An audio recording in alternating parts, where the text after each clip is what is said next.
Olá, pessoal, tudo bem? Sejam todos bem-vindos ao nosso podcast aqui do Mulheres Rainhas. Sejam bem-vindas também ao canal do Videira, bem-vindas e bem-vindos ao canal do Videira Verdadeira. A gente faz parte da Central das Escrituras. E nessa semana a gente vai falar a respeito de dois devocionais muito importantes. Então, o primeiro, eu vou compartilhar com vocês um devocional que o Elder Holland, ele falou na BYU no ano de 1988, onde ele falou sobre as almas, símbolos e sacramentos. E o segundo é um devocional na Insight College, onde o presidente Oaks e o Elder Gilbert, eles falaram também a respeito de algumas coisas relacionadas a como que a gente pode compartilhar o evangelho com amor, respeitando assuntos como racismo, membros do grupo LGBT e coisas nesse sentido que a gente está vendo hoje em dia falar muito na mídia e às vezes como membros a gente precisa de um pouquinho mais de instrução, como o presidente Nelson falou e pediu que a gente possa se comportar de uma maneira mais pacífica e evitar contendas. Então a gente tem que se instruir o que a igreja está falando para a gente compartilhar com essas pessoas e eles saberem que sim, a gente está recebendo instruções e de que existem coisas que a gente pode fazer como membros e não é tão vago como alguns gostam de falar a respeito da igreja. Por exemplo, a gente tem várias instruções a respeito de como pregar o evangelho com amor, muitas instruções a respeito de membros do grupo LGBTQ+, e também questões a respeito de sexismo, racismo, várias outras coisas. Só que algumas pessoas elas ficam presas ao que foi falado há 50 ou 80 anos atrás e não estão se atualizando o que a igreja está dizendo hoje. São pessoas que parecem museu, né? Ficam vivendo de passado, ao invés de se orientar e ver o que a igreja está ensinando hoje. Porque a gente tem que viver com as revelações para nós hoje. Revelações que foram dadas no passado, para aquela específicas que foram dadas para algumas pessoas, era para aquele tempo. A gente tem que viver de acordo com as revelações que foram dadas para nós hoje. E hoje o presidente Nelson está pedindo que a gente evite contenda, que a gente seja mais pacífico, não somente nas redes sociais, né, na vida online, mas também na vida real, nas nossas aulas, na nossa comunidade.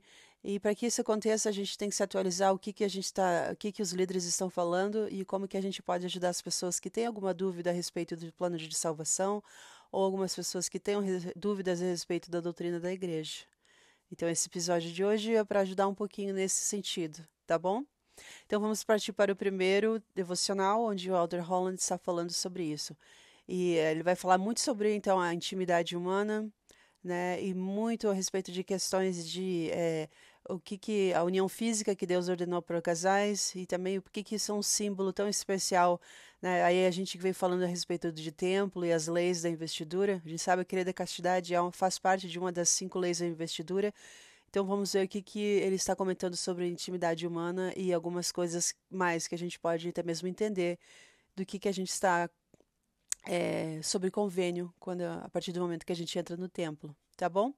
Então ele começa assim: essa responsabilidade de falar com você nunca fica mais fácil para mim. Acho que fica mais difícil com o passar dos anos. Estou ficando um pouco mais velho, o mundo e sua ladainha de problemas estão ficando um pouquinho mais complexos, e suas esperanças e sonhos se tornam cada vez mais importantes para mim quanto mais tempo estou aqui na BYU. De fato, seu crescimento, felicidade e desenvolvimento na vida que você está vivendo agora e na vida que você viverá nos próximos dias e décadas são a motivação central e mais convincente da minha vida profissional diária. Eu me importo muito com você agora e para sempre. Tudo o que eu sei fazer na BYU está sendo feito tendo em vista quem e o que você é, e quem e o que você pode se tornar. Mas esse futuro, pelo menos qualquer aspecto qualitativo dele, deve ser combatido vigorosamente. Não vai simplesmente acontecer ou simplesmente deixar acontecer a seu favor. Alguém disse uma vez que o futuro está esperando para ser agarrado, e se não agarrarmos com firmeza, outras mãos mais determinadas e sangrentas do que as nossas o arrancarão de nós e seguirão um caminho diferente. É com um olho nesse futuro, o seu futuro, e uma consciência desse imenso senso de responsabilidade que sinto por você, que abordo essa mensagem neste devocional anual aqui do semestre. E sempre preciso de ajuda e do apoio do Espírito Santo para ter um sucesso nessas ocasiões, pois eu sinto uma necessidade especial e estou sentindo uma necessidade especial dessa ajuda espiritual aqui hoje. Então, intimidade humana. Meu tópico é a intimidade humana, um tópico tão sagrado quanto qualquer outro que conheço e mais sagrado do que qualquer outro que já abordei aqui neste púlpito. Se eu não tomar cuidado e você não me apoiar, esse assunto pode deslizar rapidamente do sagrado para o meramente sensacionalista, e eu ficaria arrasado se isso acontecesse. Seria melhor não abordar o assunto do que prejudicá-lo com causalidade ou descuido. Na verdade, é contra tal casualidade e descuido que desejo falar. Então, peço sua fé e suas orações e o seu respeito. Você pode sentir que este é um tópico que você ouve com muita frequência neste momento de sua vida, mas, dado ao mundo em que vivemos, você pode não estar ouvindo o suficiente. Todos os profetas do passado e do presente falaram sobre isso, e o próprio presidente Benson, que entre aspas aqui, gente, que era o presidente na época, né, quando ele estava deixando esse devocional, fecha aspas, esse mesmo assunto em sua mensagem anual nesse corpo docente no outono passado. Estou emocionado que a maioria de vocês esteja indo maravilhosamente bem na questão de pureza pessoal. Não existe um grupo de universitários tão digno e fiel em nenhum outro lugar da face da Terra. Você é uma inspiração para mim. Reconheço sua devoção ao Evangelho e os aplaudo. Como Jacó de antigamente, eu preferiria, pelo bem dos inocentes, não precisar discutir tais tópicos, mas alguns de vocês não estão indo muito bem, e grande parte do mundo ao nosso redor não está indo nada bem. A imprensa nacional observou recentemente de que nos Estados Unidos mais de 3.000 adolescentes engravidam todos os dias, 1 milhão por ano. 4 em cada 5 são solteiros, mas mais da metade dos abortos, bebês tendo bebês, estão acontecendo. E isso, gente, era no ano de 1988. Imagina agora do ano de 2023, né? O número já está bem maior. Fecha aspas. Essa mesma pesquisa nacional indicou que quase 60% dos estudantes do ensino médio na América haviam perdido a virgindade e 80% dos estudantes universitários quando estavam fazendo estudos universitários. Um estudo recentemente mostrou. A AIDS, que parece estar atingindo proporções de pandemia, também está crescendo. Mesmo agora, está reivindicando vítimas inocentes, bebês recém-nascidos e receptores de transfusões de sangue. É uma questão de tempo até que se espalhe entre todos os lugares do planeta. A AIDS deveria nos lembrar que nosso mundo é hostil. Quanto mais possamos nós mesmos, maior responsabilidade temos de estarmos sujeitos a algo, seja por motivos clínicos ou morais. Parece claro que a promiscuidade tem o seu preço. Claro, mais difundido em nossa sociedade do que a indulgência da atividade sexual pessoal são as descrições impressas e fotografadas daqueles que o fazem. Desse ambiente luxurioso, um observador contemporâneo disse, abre aspas, vivemos em uma época em que o voyeurismo não é mais uma linha lateral daquele que se desviou no mundo solitário, mas sim um passatempo nacional, totalmente institucionalizado e circularizado nos meios de comunicação em massa. Fecha aspas. De fato, o surgimento da civilização parece, ironicamente, ter tornado a promiscuidade real ou fantasiada um problema maior, não menor. Edward Gibbon, o distinto historiador britânico do século XVIII, que escreveu uma das obras mais intimidantes da história em nossa língua, O Declínio e a Queda do Império Romano, disse o seguinte, abre aspas, embora o progresso da civilização tenha indubitavelmente contribuído para aplacar as paixões mais ferozes da natureza humana, parece ter sido menos favorável à virtude da castidade. Os refinamentos da vida parecem corromper, ao mesmo tempo que polem o relacionamento dos sexos. Fecha aspas. Não desejo que gastemos esta hora documentando problemas sociais, nem torcendo nossas mãos para os perigos que tais influências externas podem trazer sobre nós. Por mais sérias que sejam essas realidades contemporâneas, desejo discutir este tópico de uma maneira bem diferente. Discuti-lo especificamente para os santos dos últimos dias, principalmente jovens santos dos últimos dias e solteiros, mesmo aqueles que frequentam a universidade BYU ou não. Portanto, deixo de lado os horrores da AIDS e as estatísticas nacionais sobre gravidez, sobre abortos ou gravidez ilegítimas e falo, em vez disso, de uma visão baseada no evangelho da pureza pessoal. Na verdade, gostaria de fazer algo um pouco mais difícil do que listar o que fazer e o que não fazer na pureza pessoal. Desejo falar com o melhor da minha capacidade sobre por que devemos ser limpos, sobre por que a disciplina moral é um assunto tão importante aos olhos de Deus. Sei que isso pode soar presunçoso, mas um filósofo disse uma vez que diga-me suficientemente por que uma coisa deve ser feita e moverei céus e terras para fazê-la. Esperando que você sinta o mesmo que ele e reconhecendo plenamente minhas limitações, desejo tentar dar pelo menos uma resposta parcial à pergunta: por que ser moralmente limpo? Precisarei primeiro expor brevemente o que vejo como a seriedade doutrinária do assunto, antes de oferecer apenas 3 razões para tal seriedade: o significado e a santidade. Posso começar com metade de um poema de 9 versos de Robert Frost. A outra metade também vale um sermão, mas terá que esperar para outro dia. Aqui estão as primeiras 4 linhas do poema Fire and Ice, que seria fogo e gelo. Abre aspas. Alguns dizem que o mundo vai acabar em fogo. Alguns dizem em gelo. Pelo que provei do desejo, fico com aqueles que preferem o fogo. Fecha aspas. Uma segunda opinião menos poética, mas mais específica, é oferecida pelo escritor de Provérbios, no versículo 6, versículo 27 ao 33, que diz: Pode um homem pegar fogo em seu peito e suas roupas não serem queimadas? Pode alguém pisar em brasas sem queimar os pés? Mas o que comete adultério com uma mulher é falta de entendimento. O que comete isso destrói a sua própria alma. Uma ferida e desonra ele receberá, e sua reprovação não será apagada. Fecha aspas. Ao chegar à seriedade doutrinária, porque essa questão das relações sexuais é tão severa que o fogo é quase sempre a metáfora, com a paixão retratada vividamente em chamas, o que há no calor potencialmente prejudicial disso, que deixa a alma de alguém, ou talvez o mundo inteiro, de acordo com Frost, destruído? Se essa chama for deixada sem controle e essas paixões também sem controle algum? O que há em tudo isso que leva a alma no livro de Mormon a advertir seu filho Corianton de que a transgressão sexual é uma abominação aos olhos do Senhor? Sim, o mais abominável de todos os pecados, exceto o derramamento de sangue inocente ou a negação do Espírito Santo?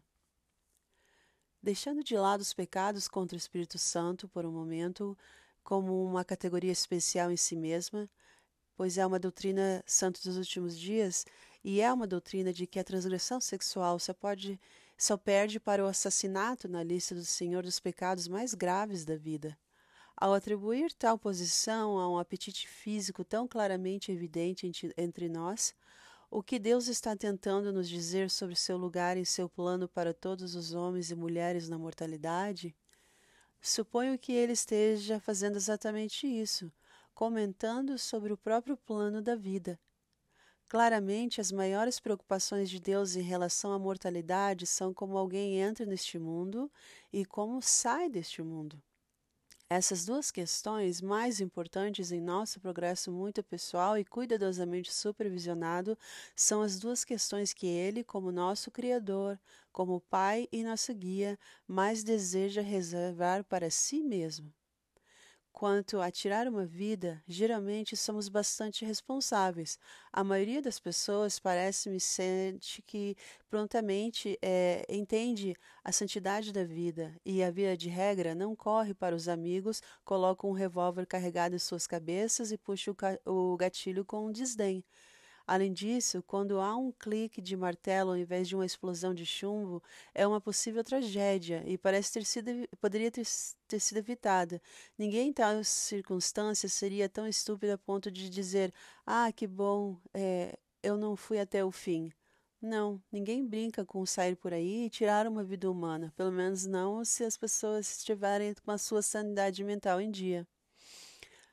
Então, o não e até o fim, ou não, a insanidade de tal opção com pólvora e aço fatal é óbvio à primeira vista. A maioria de nós não faria isso. Tal pessoa correndo por este campo, tal pessoa, por exemplo, correndo por aqui pelo campus da universidade como um arsenal de revólveres carregados ou armas militares apontadas para colegas estudantes, seria rapidamente apreendida, processada e internada, se de fato tal lunático não tivesse sido morto em toda a confusão. Certamente essa pessoa teria que responder perante a sociedade e ir para a cadeia. Depois de um momento de horror tão fictício nesse campus, e você é jovem demais para se lembrar dos meus anos de faculdade, quando o atirador não era fictício, e onde aconteceu nos meus anos de estudante, quando um matador entrou e feriu 12 de seus colegas da Universidade do Texas. Sim, eu sei que hoje em dia tiroteios estão um pouco mais comuns, mas mesmo assim, sem dúvida, nós nos sentávamos em nossos dormitários ou salas de aula com terror em nossas mentes por muitos meses, imaginando como tal coisa poderia ter acontecido, especialmente entre nós. Mas, não, infelizmente, no caso de uma vida quando é tirada, acho que parecemos bastante responsáveis e todos nós nos preocupamos com isso. A seriedade disso muitas vezes não precisa ser explicada e muitos sermões não precisam ser dedicados a isso. No entanto, no significado e na santidade de dar a vida, alguns de nós não são tão responsáveis, e no mundo maior que gira ao nosso redor, encontramos uma irresponsabilidade quase criminosa. O que no caso de tirar a vida traria horror absoluto e exigiria justiça severa, no caso de dar a vida, traz piadas sujas e letras de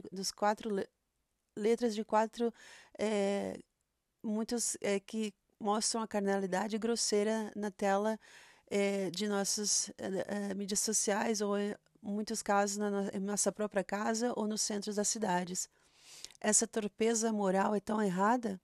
Essa pergunta sempre foi feita, geralmente pelos culpados, quando dizem, abre aspas, tal é o caminho da mulher adúltera. Ela come, limpa a boca e diz, não cometi maldade. Fecha aspas. Você pode ler isso em Provérbios, capítulo 30, versículo 20. Então, nenhum assassino aqui, bem, talvez não, mas, não, ou sim, não temos nenhum assassino entre nós aqui, mas e a respeito de transgressão sexual? Nós temos. Aquele que faz isso destrói a sua própria alma. Isso parece quase fatal para mim também. Então, tanto para a seriedade doutrinária, é isso que estou querendo falar essa noite. E com o desejo de evitar esses momentos dolorosos, evitar o que a alma chamou de horror inexprimível, de permanecer na presença de Deus indignamente e permitir que a intimidade, que é seu direito, privilégio e prazer, desfrutar no casamento, seja imaculada por remorso e culpa tão esmagadores, é o que eu desejo apresentar a vocês, 3 razões que mencionei anteriormente sobre por que acredito que este é um problema de tal magnitude e de consequências. Então, primeiro ponto, a doutrina da alma humana. Devemos simplesmente entender a doutrina restaurada e revelada da alma dos santos dos últimos dias e o papel importante e inextricável que o corpo desempenha nessa doutrina. Uma das verdades claras e preciosas restauradas nessa dispensação é que o espírito e o corpo são a alma do homem. E que quando o espírito e o corpo são separados, homens e mulheres não podem receber a plenitude da alegria.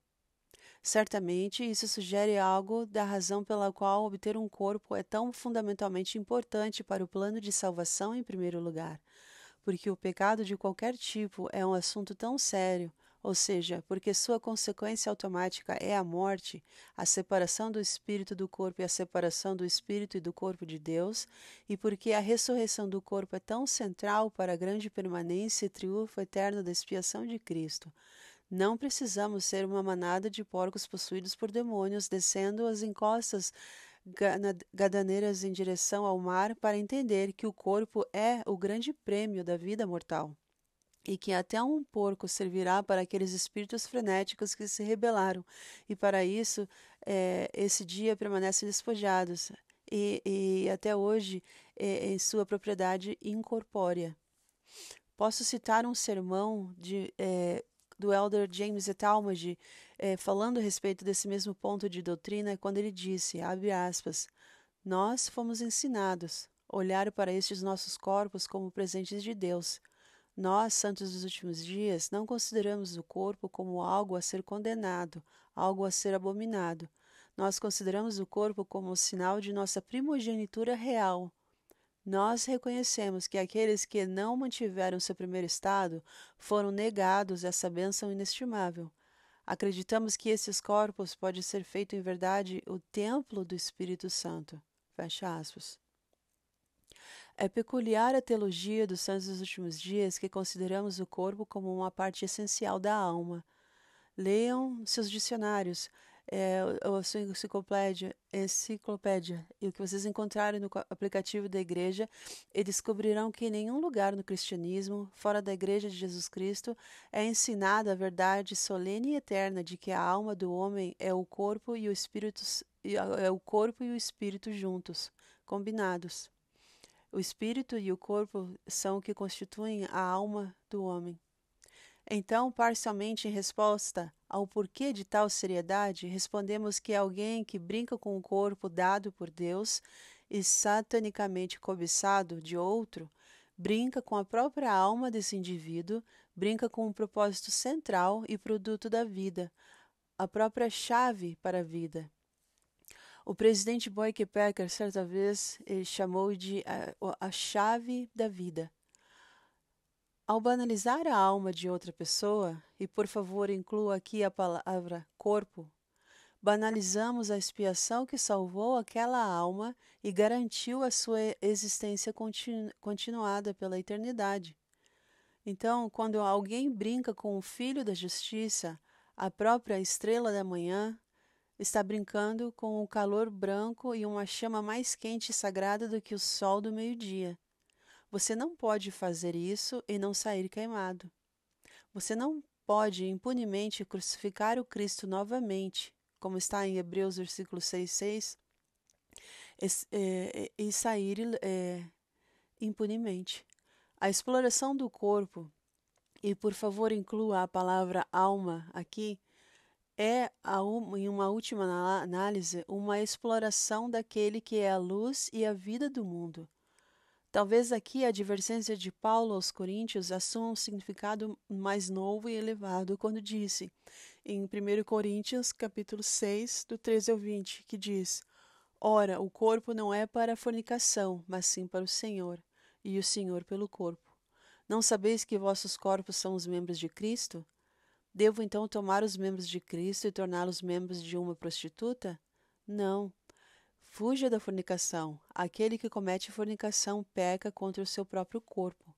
Não sabeis que vosso corpo é o templo do Espírito Santo que está em vós, o qual tendes de Deus e não sois de vós mesmos?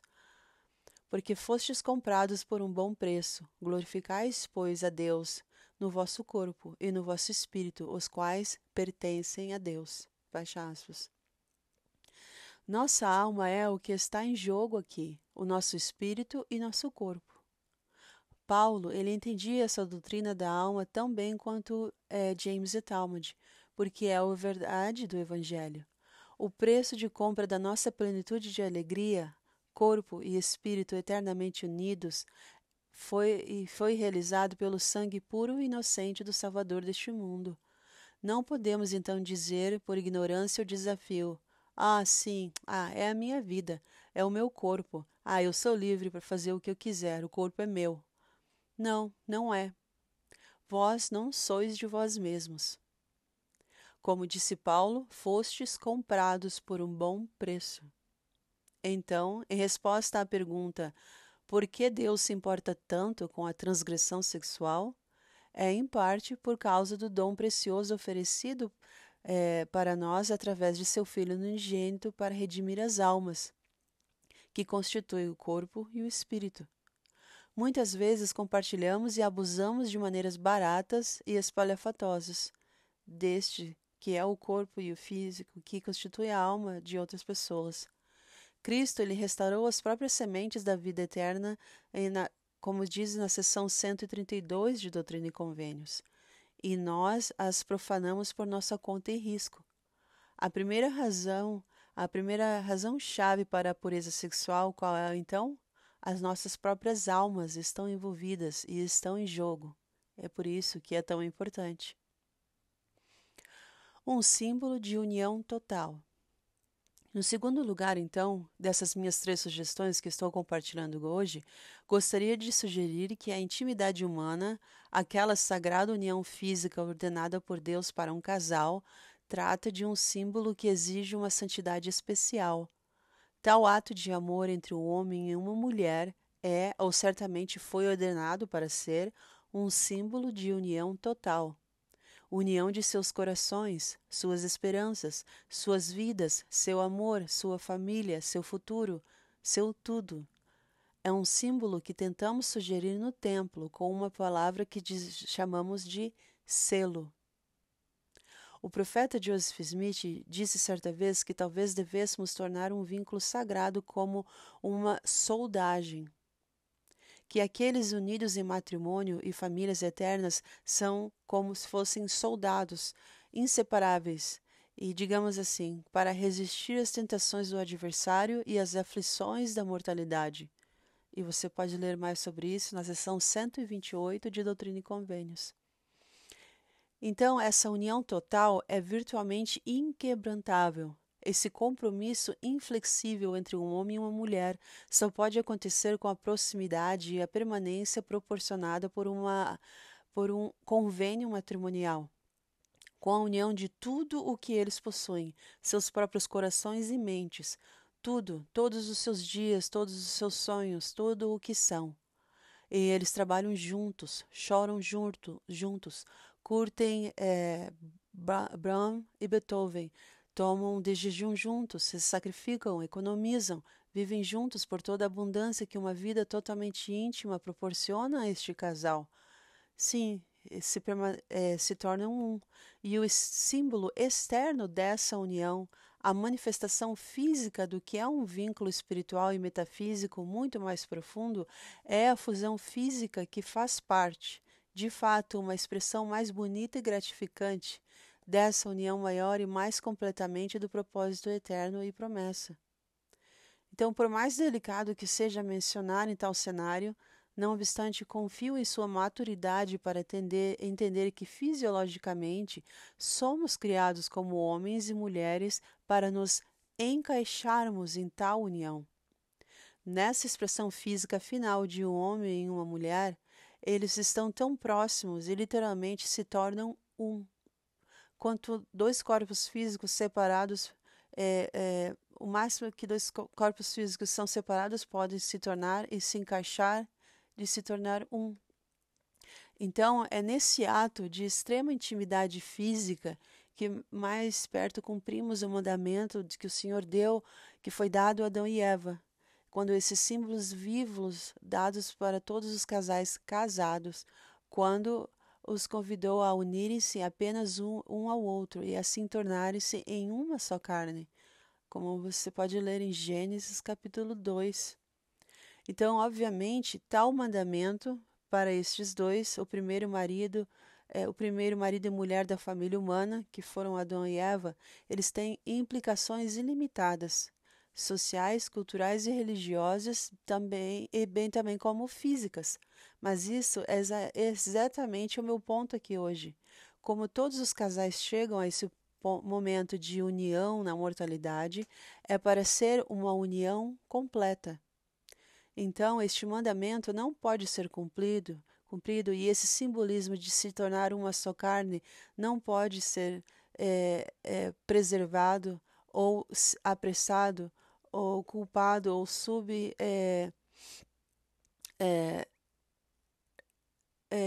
compartilhado essa intimidade em um caso escuro de uma hora escura, em um canto escuro, sem autorização adequada.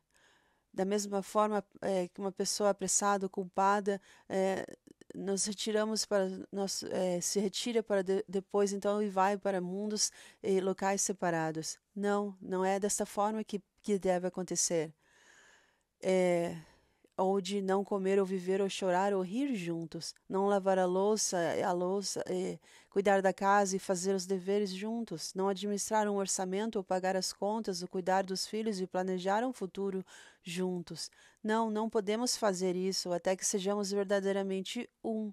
Unidos, vinculados, ligados, amarrados, soldados, selados, ou seja, casados. Você pode ver então a esquizofrenia moral que vem fingir que está em nossa sociedade hoje, quando as pessoas fingem que se tornam um. Compartilham símbolos físicos e a intimidade física de uma união, mas depois fogem, recuam, cortando todos os outros aspectos e símbolos do que deveria ser uma obrigação total, apenas para unir-se novamente, furtivamente, em uma ou outra noite, um momento casual, e pior ainda, unir-se furtivamente. E você pode ver o quão cinicamente eu uso essa palavra. Com algum outro parceiro que não está ligado a si mesmo, que não está consigo mesmo, ou que não está mais conosco do que o anterior, ou do que aquele que virá na próxima semana, ou no próximo mês, ou no próximo ano, ou a qualquer momento antes dos compromissos obrigatórios que são exigidos pelo casamento, você deve esperar até poder dar tudo, e não pode dar tudo até que pelo menos seja legal e para os propósitos dos santos últimos dias, declarado eternamente selados como um.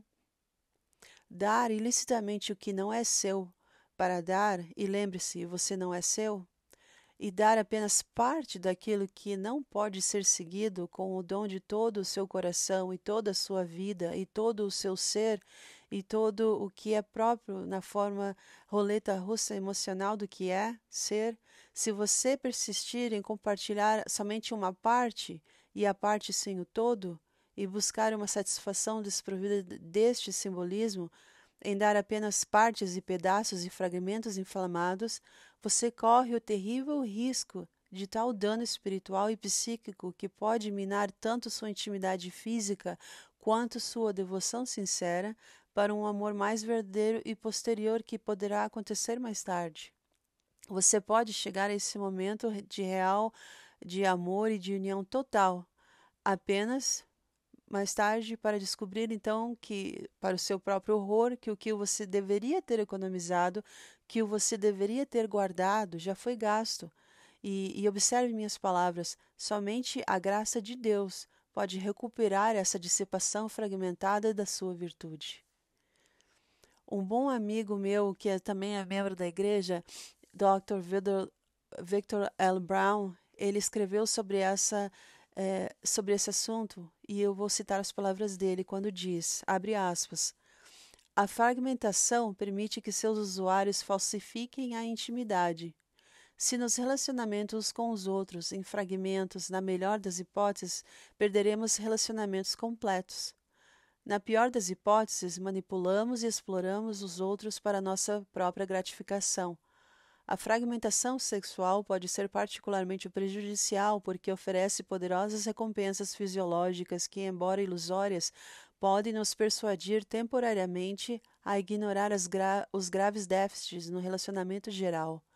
Duas pessoas podem se casar por gratificação física e então descobrir que a ilusão de união desmorona sob o peso de incompatibilidades intelectuais, sociais e espirituais.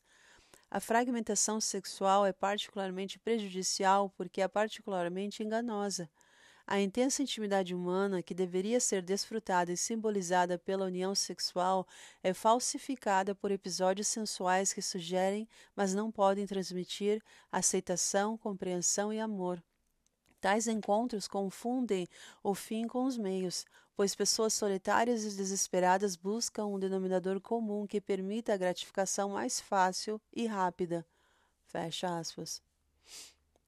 Ouça uma observação um pouco mais mordaz de um não-membro da igreja sobre tais atos desprovidos da alma e simbolismo que discutimos aqui hoje. Ele disse, abre aspas, nossa sexualidade foi animalizada, despojada da complexidade de sentimentos com que os seres humanos a adotaram, deixando-nos contemplar cenas e atos e temer nossa impotência nele. É nessa animalização que os manuais sexuais não podem escapar, mesmo quando tentam, porque são reflexos dela. Eles podem também ser livros didáticos para veterinários. Fecha aspas. Nessa questão de falsa intimidade e gratificação enganosa, expresso particular cautela aos homens que ouvem esta mensagem. Durante toda a minha vida, ouvi dizer que é o jovem que deve assumir a responsabilidade de controlar os limites da intimidade no namoro, porque que seria a moça, a mulher que deveria, porque o homem não consegue. Que resposta inaceitável para um problema tão sério! Que tipo de homem é esse? Que sacerdócio, ou poder, ou força, ou autocontrole esse homem tem que o permite desenvolver-se na sociedade, crescer até a idade da responsabilidade madura, talvez até buscar uma educação universitária e se preparar para afetar o futuro dos colegas e reinos e mudar o curso do mundo, mas ainda assim não tem a capacidade mental ou a vontade moral de dizer não farei isso? Não. Essa lamentável psicologia de farmácia que vemos nos dias de hoje nos faz dizer: eu simplesmente não consegui evitar. Não, isso está errado. Dizer que uma jovem em tal relacionamento tem que assumir a sua responsabilidade e a do rapaz também é uma afirmação menos justa que posso imaginar. Na maioria dos casos, se houver transgressão sexual, coloca o fardo diretamente sobre os ombros do rapaz, para nossos propósitos, provavelmente um portador de sacerdócio. E é aí que acredito que Deus pretendia que a responsabilidade fosse colocada. Ao dizer isso, não desculpo mulheres jovens que não exercem nenhum controle e não têm um caráter ou convicção para exigir intimidade apenas em seu papel legítimo. Tenho experiência suficiente em chamados na igreja para saber que tanto as mulheres quanto os homens podem ser predadores. Mas eu me recuso a comprar a inocência fingida de algum jovem que quer pecar e chamar isso de psicologia. Na verdade, mais tragicamente, é a jovem que mais frequentemente é a vítima. É a mulher, é a jovem que mais frequentemente sofre a maior dor. É a jovem que mais frequentemente se sente usada e abusada e terrivelmente impura. E por essa impureza imposta, um homem pagará, tão certo quanto o sol se põe e os rios correm para o mar. Observem a linguagem direta do profeta Jacó sobre este relato no livro de Mórmon. Depois de um ousado confronto sobre o assunto da transgressão sexual entre os nefitas, ele mencionou o Salvador. No capítulo 2 de Jacó diz: Pois eis que eu, Senhor, vi a tristeza e ouvi o pranto das filhas de meu povo na terra. E eu não vou tolerar, diz o Senhor dos Exércitos, que os gritos das belas filhas deste povo subam a mim contra os homens de meu povo, diz o Senhor dos Exércitos, pois não levarão cativas as filhas de meu povo por causa de sua ternura, sem que eu as castigue com uma terrível maldição até a destruição. Fecha aspas. Não se deixe enganar e não se destrua. A menos que esse fogo seja controlado, suas roupas e o seu futuro serão queimados. E seu mundo, sem arrependimento doloroso e perfeito, arderá em chamas. Eu dou isso a você em boa palavra, eu dou a você na palavra de Deus. Estou tentando usar o Espírito para te dizer isso hoje. Então, vamos para a minha terceira razão que estou compartilhando, que é um Santíssimo Sacramento. E esta é, então, a minha última razão aqui hoje. Um terceiro esforço para dizer por quê. Depois de alma e símbolo, a palavra então é sacramento, termo intimamente relacionado com os outros dois. A intimidade sexual não é apenas uma união simbólica entre um homem e uma mulher, a união de suas próprias almas, mas também é um símbolo de uma união entre mortais e divindades, entre homens comuns e falíveis se unindo para um momento raro e especial com Deus, Ele mesmo e todos os poderes pelos quais Ele dá vida neste nosso vasto universo. Neste último sentido, a intimidade humana é um sacramento, um tipo muito especial de símbolo. Para nosso propósito aqui hoje, um sacramento pode ser qualquer um de seus vários gestos, atos ou ordenanças que nos unem a Deus e seus poderes ilimitados. Somos imperfeitos e mortais. Ele é perfeito e imortal. Mas, de tempos em tempos, na verdade, sempre que possível e apropriado, encontramos maneiras e vamos a lugares e criamos circunstâncias nas quais podemos nos unir simbolicamente a Ele, e ao fazê-lo, obter acesso ao seu poder.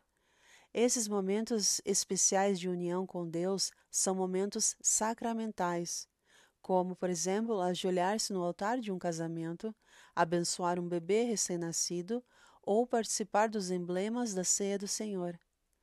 Esta última ordenança é aquela que nós, na Igreja, associamos mais tradicionalmente com a palavra sacramento, embora seja tecnicamente apenas um dos muitos momentos em que pegamos formalmente a mão de Deus e sentimos seu poder divino. Estes são momentos em que literalmente unimos nossa vontade com a vontade de Deus, nosso espírito com o seu espírito, onde a comunhão através do véu se torna muito real. Nesses momentos, não apenas reconhecemos sua divindade, mas literalmente tomamos algo dessa divindade para nós mesmos. Tais são esses santos sacramentos. Agora, mais uma vez, não conheço ninguém que, por exemplo, se precipitasse no meio de um serviço sacramental, pegasse a toalha das mesas, jogasse o pão por toda a sala, derrubasse bandejas de água no chão e saísse rindo, retirasse-se do prédio para esperar uma oportunidade de fazer a mesma coisa em outro momento de adoração no próximo domingo. Ninguém ao alcance da minha voz faria isso durante um dos momentos verdadeiramente sagrados de nosso culto religioso.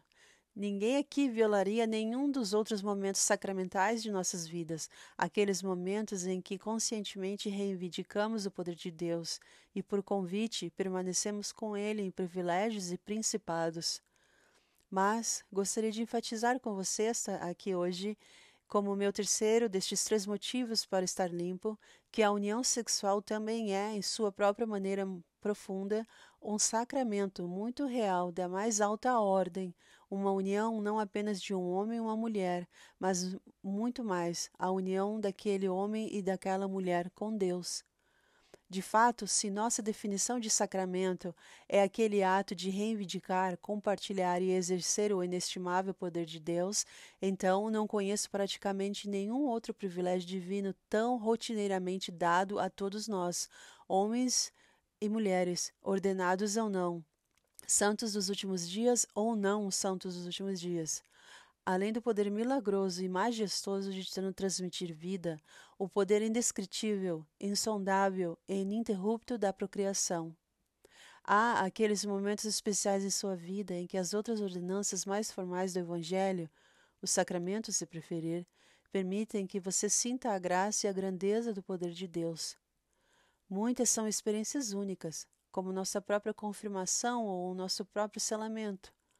E algumas podem ser repetidas, como ministrar aos enfermos ou realizar ordenanças para outras pessoas no templo.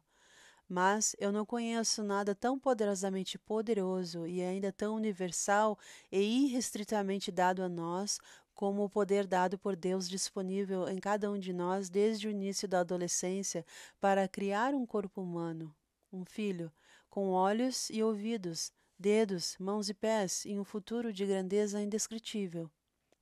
Imagine isso se quiser. Verdadeiros adolescentes, e todos nós, por muitas décadas depois disso, carregamos diariamente, a cada hora, minuto a minuto, praticamente todos os momentos de vigília e sono de nossas vidas, o poder, a química, a semente da vida, eternamente transmitida para conceder a outra pessoa para poder transmitir e conceder a outra pessoa o seu segundo estado. Outra pessoa, o seu privilégio próximo nível de desenvolvimento no plano divino de salvação. Eu afirmo a você que nenhum poder, sacerdócio ou outro é dado por Deus tão universalmente a tantos, com praticamente nenhum controle sobre seu uso, exceto o autocontrole. E eu afirmo que você nunca será mais parecido com Deus em qualquer outro momento desta vida do que quando estiver expressando esse poder específico. De todos os títulos que ele escolheu para si mesmo, Pai é aquele que ele declara, e criação é sua palavra de ordem, especialmente criação humana, criação à sua imagem. Sua glória não é uma montanha, por mais deslumbrantes que sejam as montanhas. Também não está no mar, nem no céu, nem na ave, nem no nascer do sol, por mais lindos que sejam. Não está na arte ou na tecnologia, seja um concerto ou um computador. Não, sua glória e sua dor está em seus filhos. Você e eu somos suas posses mais valiosas e somos a evidência terrena, embora inadequada, do que ele realmente é. A vida humana é o maior dos poderes de Deus, a química mais misteriosa e magnífica de todas, e você e eu a recebemos sob as mais sérias e sagradas restrições. Você e eu que não podemos criar nenhuma montanha, nem mesmo um luar, nenhuma gota de chuva, nem uma única rosa. Ainda assim, temos esse dom maior de uma forma absolutamente ilimitada. Certamente a confiança de Deus em nós para respeitarmos este dom de formação do futuro é impressionante. Nós que talvez não consigamos consertar uma bicicleta nem montar um quebra-cabeças comum, ainda assim, com todas as nossas fraquezas e imperfeições, carregamos esse poder de procriação que nos torna muito parecidos com Deus de uma maneira grandiosa e majestosa. Almas, símbolos, sacramentos. Isso ajuda você a entender por que a intimidade humana é um assunto tão sério? Porque é tão certo, recompensador e estonteantemente belo, tanto quanto está belo quando está dentro do casamento e aprovado por Deus? E não apenas um bom, muito bom, mas sim muito bom, como declarou nossos primeiros pais, Adão e Eva. Ou tão blasfemamente errado, semelhante ao assassinato, quando está fora de tal pacto? É meu entendimento que estacionamos e acariciamos e dormimos com um perigo de nossas próprias vidas. Nossa penalidade pode não vir no dia exato da nossa transgressão, mas virá com certeza.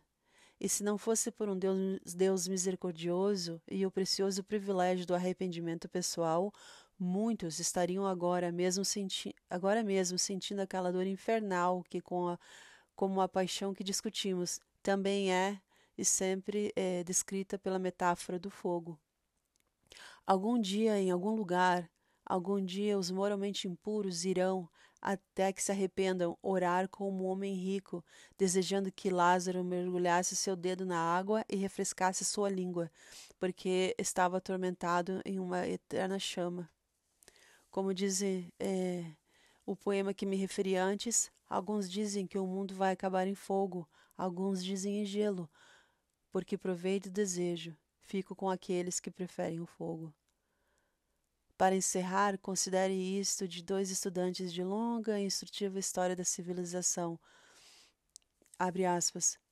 Nenhum homem ou mulher, por mais brilhante ou bem informado que seja, pode chegar em uma vida a tal plenitude de entendimento a ponto de julgar e descartar com segurança os costumes ou instituições de sua sociedade, pois estes são a sabedoria de gerações após séculos de experimentos no laboratório da história.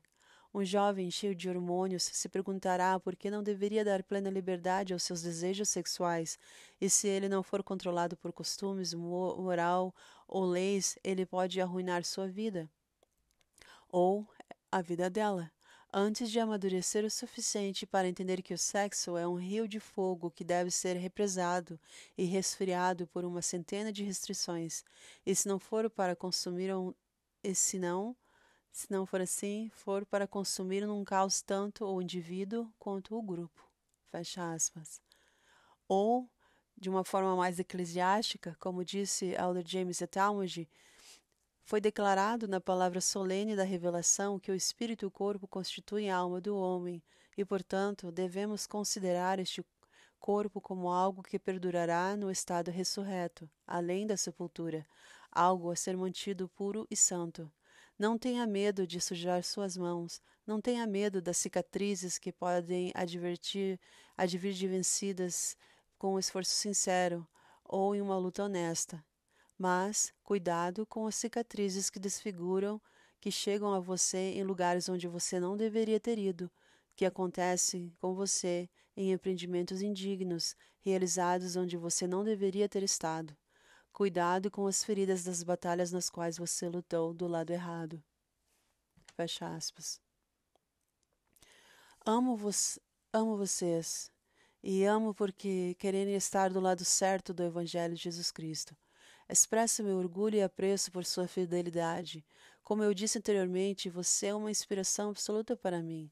Considero o maior de todos os privilégios profissionais estar associado a vocês nesta universidade, em um momento de suas vidas em que vocês estão finalizando o que acreditam e forjando o que será o seu futuro.